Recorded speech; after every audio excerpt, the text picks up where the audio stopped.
नमस्कार साथियों, मैं कुणाल आप सभी का संस्कृति आईएएस यूट्यूब चैनल पे स्वागत करता हूं। Yearly art and culture revision programme के अंदर आज हम लोग अपने आगे के कुछ विषयों पर चर्चा करते हैं और देखते हैं कि क्या क्या इस साल चर्चाओं में और विषय रहे थे। तो मूर्तियों, मंदिर और स्थापत्य से जुड़े हुए कुछ बातें हम लोग आज जानने वाले हैं। तो आज का हमारा जो उसमें पहला टॉपिक है वो है गांधी सरोवर या केदारनाथ मंदिर। ये चर्चाओं में क्यों आया था? दरअसल केदारनाथ मंदिर के पास ना गांधी सरोवर है एक। तो ये गांधी सरोवर जो है ये भारी हिमस्खलन की वजह से फिलहाल चपेट में आ गया था उसकी, तो इसी वजह से मामला सारा चर्चाओं में आया था। और ये जो गांधी सरोवर है, इस गांधी सरोवर को चोराबाड़ी ताल के नाम से भी जाना जाता है। दोनों चीज़ें याद रखिएगा आप लोग इसका। लेकिन जो मूल नाम है वो है कांति सरोवर। ठीक है, तो तीन नाम हो गए, कांति सरोवर, गांधी सरोवर और चोराबाड़ी ताल। ठीक है, ये जो झील है, ये जो सरोवर है, ये सरोवर चोराबाड़ी बार्मक ग्लेशियर से उत्पन्न हुई है। और यहाँ पर हम लोग देखते हैं कि झील के पास ये माना जाता है कि भगवान शिव ने सप्तऋषियों को योग का ज्ञान दिया था। उसके बाद से हमें योग के बारे में पता चला है।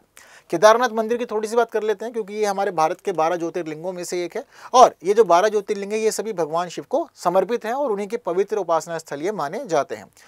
उत्तराखंड में चारधाम यात्रा में शामिल हम लोग देखते हैं कि उसमें भी शामिल है ये। तो केदारनाथ के अलावा यमुनोत्री, गंगोत्री और बद्रीनाथ चारधाम यात्रा में आते हैं उत्तराखंड की, और उसमें भी इसको स्थान मिला हुआ है। ठीक, बात क्लियर है। चलिए आगे बढ़ते हैं और संगमेश्वर मंदिर के बारे में जानते हैं। जानना क्यों है? क्योंकि दरअसल जो संगमेश्वर मंदिर है ना, ये मंदिर जलमग्न हो गया है कृष्णा नदी में आई एक बाढ़ की वजह से। अब ये मंदिर आंध्र प्रदेश के नांदयाल जिले में पड़ता है। और देखने वाली बात यह है कि हर साल यहाँ पर श्रीशैलम बांध के बैंक वाटर की वजह से ये डूब जाता है। तो इस बार भी ऐसी ही कुछ घटना हुई है। तो थोड़ी बातें संगमेश्वर मंदिर के बारे में कर लेते हैं। ये मंदिर नागर शैली में बना हुआ है और भगवान शिव का मंदिर है। देखने वाली बात यहाँ पर यह भी है कि चालुक्य राजवंश द्वारा कृष्णा और भवनासी नदियों के मध्य इसको स्थापित किया गया था। दरअसल यहाँ पर संगम है, तो कृष्णा और भवनासी नदियों के अलावा 5 और इनकी सहायक नदियों का संगम बिंदु ये बन जाता है, जिसमें वेणी, तुंगभद्रा, भीमरथी और माला पहाड़िनी शामिल है। तो इन सभी के संगम पे इसको स्थापित किया गया था। इसी वजह से इस मंदिर को संगमेश्वर मंदिर के रूप में भी जाना जाता है। अगर हम बात करें भारत के और जो संगम पे बने हुए मंदिर हैं, तो देखिए उसमें तेलंगाना में स्थित केतकी संगमेश्वर स्वामी मंदिर है, तमिलनाडु का भवानी संगमेश्वर मंदिर है, कर्नाटक का संगमेश्वर मंदिर है। तो ये सभी महत्वपूर्ण है। ठीक, इसके अलावा देखने वाली बात यह है कि मंदिर जो है वो पददकल में यूनेस्को के विश्व धरोहर स्थल के रूप में भी सूचीबद्ध स्मारकों का हिस्सा बना हुआ है। ठीक, तो याद रखिएगा, इंपॉर्टेंट है क्योंकि पूछता है कई बार यूनेस्को की विश्व धरोहर सूची में शामिल स्थल। आगे बात करते हैं कामाख्या मंदिर की। हर साल चर्चाओं में आता है और सबके पीछे का रीज़न ये है कि कामाख्या मंदिर पर अबुबांची मेले का आयोजन किया गया था। तो ये हमारे शक्तिपीठों में से एक है और हर वर्ष हम लोग यहाँ पे जो माता देवी कामाख्या है उसकी रजस्वला के उपलक्ष्य में हम लोग ये पूरा का पूरा जो अबुबांची मेला होता है उसका आयोजन करते हैं। तो माँ कामाख्या और रजस्वला के अवसर ये सभी चीज़ें याद रखिएगा, इंपॉर्टेंट है। थोड़ी बातें कामाख्या मंदिर की कर लेते हैं। तो असम के गुवाहाटी में है और नीलांचल पहाड़ी के क्षेत्र में ये अवस्थित है। हालांकि जो ओरिजिनल मंदिर था वो काला पहाड़ ने नष्ट कर दिया था। तो हम देखते हैं कि बाद में 16वीं शताब्दी के मध्य में कोच राजवंश के द्वारा इसका पुनर्निर्माण करवाया गया था। ठीक है, तो पुनर्निर्माण की जो वास्तुकला है वो नीलांचल शैली के रूप में जानी जाती है। ठीक, अब नीलांचल शैली के बारे में क्या बताया जाता है कि ऊपरी बर्मा और बंगाल की पाली शैली मिश्रित होकर बहुम स्थापत्य शैली के रूप में विकसित हुई। तो उसी के तहत मंदिर का निर्माण किया गया है। 51 शक्तिपीठों में से ये एक है और माना जाता है कि कामाख्या मंदिर वाली जगह पर देवी सती के शरीर का योनि वाला भाग गिरा था। तो उसी के रूप में इसको मान्यता मिली हुई है। यह स्थान तांत्रिक पूजा का भी केंद्र माना जाता है और यह मंदिर आर्य और अनार्य दोनों समुदायों की मान्यताओं और प्रथाओं का एक केंद्र बना हुआ है हमारे देश में। क्लियर बात? चलिए, तो कामाख्या मंदिर के बाद जान लेते हैं अब ज्योतिर्मठ और जोशीमठ के बारे में। इसके पीछे का रीज़न क्या है कि उत्तराखंड सरकार ने निर्णय लिया और निर्णय लेते हुए यह कह दिया कि चमोली जिले के अंदर जो जोशीमठ स्थान है उसको अब ज्योतिर्मठ के रूप में जाना जाएगा। और वहीं नैनीताल जिले के अंदर जो जगह कोशिया कुटोली है उसको अब आप लोग जानेंगे श्री कैंची धाम के रूप में। तो इस वजह से ये मामला चर्चाओं में आया था। ज्योतिर्मठ का मामला क्या? दरअसल ये 8वीं शताब्दी में दार्शनिक आदि शंकराचार्य के द्वारा देश में स्थापित किए गए 4 मठों में से एक है। ठीक है, तो 4 मठों में से एक है ज्योतिर्मठ। जो आदि शंकराचार्य थे वो अद्वैत वेदांत दर्शन के प्रचार के लिए कार्य करते, उनके प्रतिपादक के रूप में उनको जाना जाता है। ऐसा माना जाता है कि आदि शंकराचार्य ने ज्योतिर्मठ में अमर कल्प वृक्ष नामक वृक्ष के नीचे तपस्या की थी और इस स्थान को भगवान बद्रीनाथ के शीतकालीन निवास के रूप में भी हम लोग जानते हैं। यह नंदा देवी चोटी पर चढ़ने वाले पर्वतारोहियों के लिए भी एक आधार शिविर बना हुआ है। ठीक है, तो इंपॉर्टेंट है, इसको भी याद रखिएगा। ज्योतिर्मठ के अलावा या पढ़ते हैं हम लोग अब अलगर मंदिर तमिलनाडु वाले। क्यों पढ़ना है? दरअसल वेगई नदी से भगवान कल्लालगढ़ की शोभा यात्रा पूर्ण होगी और इसी के साथ चित्तिराई उत्सव संपन्न हो गया। तो चित्तिराई उत्सव कहाँ होता है? वेगई नदी पे पास में जब कल्लालगढ़ भगवान की शोभा यात्रा पूरी होती है तब इसका आयोजन किया जाता है, तब ये शुरू होता है। तो अलगढ़ मंदिर के बारे में थोड़ा पढ़ते हैं। क्यों पढ़ना है? क्योंकि ये मंदिर बहुत खास है और ये मंदिर तमिलनाडु के मदुरै में अलगढ़ पहाड़ियों की तलहटी में अवस्थित है। यह मंदिर भगवान विष्णु के 108 अधिष्ठानों में से एक है और यहाँ पर भगवान विष्णु की पूजा कल्लालगढ़ के नाम से की जाती है। मंदिर में 6 गलियारे हैं और किले की प्राचीरों से ये घिरे हुए हैं। मंदिर का उल्लेख तमिल महाकाव्य शिलप्पाधिकारम और आल्वर संतों के भजनों में भी मिलता है। मंडप के स्तंभों को नायक कला शैली में अलंकृत किया गया है। ठीक है, तो ये सभी चीज़ें याद रखिएगा। इसी के बाद पढ़ते हैं हम लोग श्री माधव पेरुमल मंदिर के बारे में।